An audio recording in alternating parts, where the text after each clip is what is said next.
Hi, welcome to another episode of Hot Takes.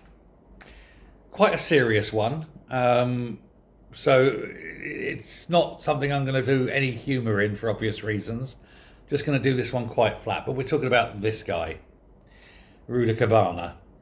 Last year, in July, he brutally murdered three completely innocent, beautiful young girls who were enjoying themselves at a Taylor Swift themed dance party in Southport.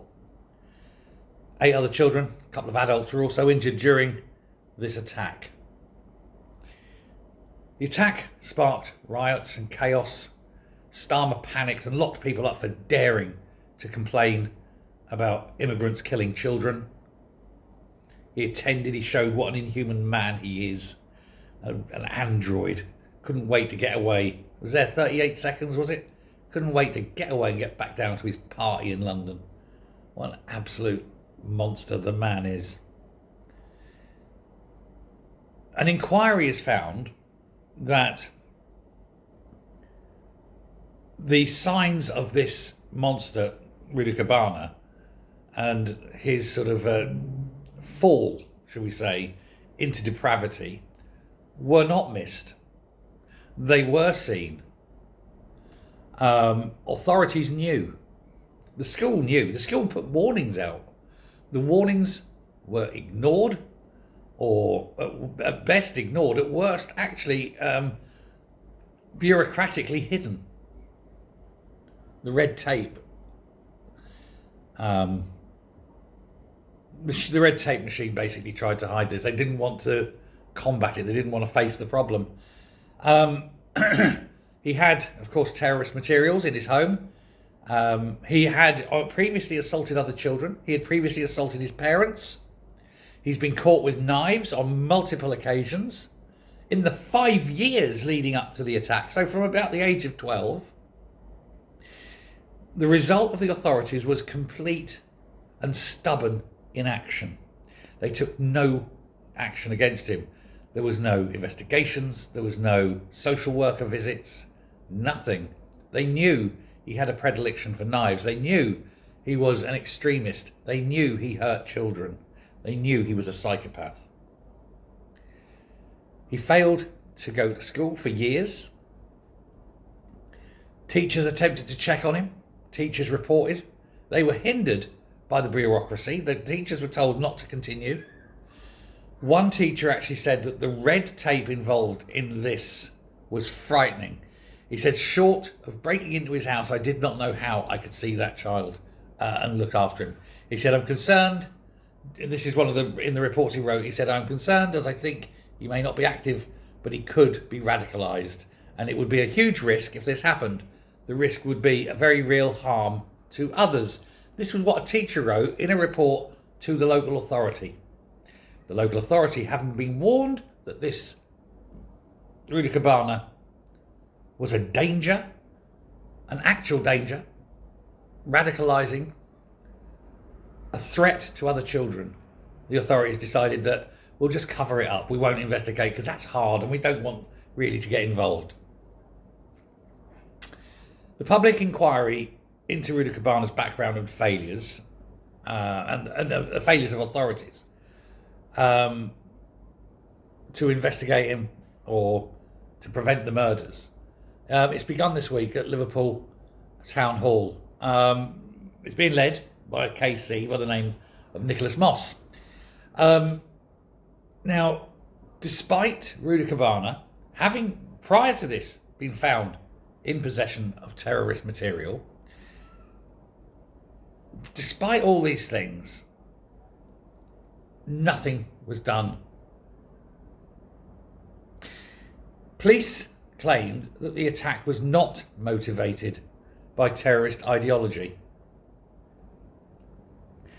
I find that claim impossible to believe. But that is the official version, that it was not terrorist related.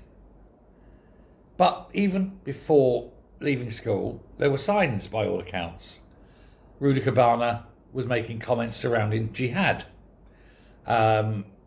He was showing admiration for the Manchester Arena bomber.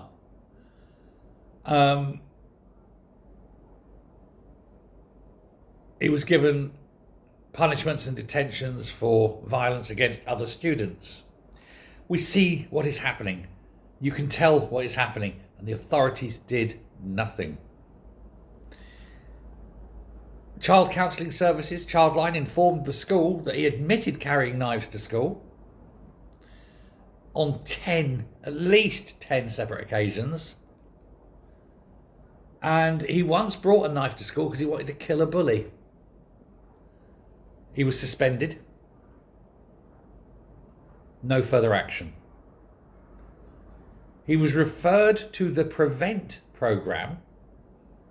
This is the Prevent that's supposed to de-radicalise those who are thinking of becoming terrorists. Not once, not twice. He was sent to Prevent and referred to Prevent 3 times. And still the authorities did nothing. MI5 and other counter-terrorism officers dismissed him as not a threat, a lack of terrorist or domestic extremist ideology. If you are even considered by MI5 or MI6 or counter-terrorism, there's a reason. And still the authorities did nothing. Multiple social service cases were opened on Rudakubana, and they were all closed again shortly after, with no action taken. He was known to be a threat. He was known to be a danger. He was known to be radicalised. He was known to be someone that was going to cause murder and mayhem, effectively. And still the authorities did nothing.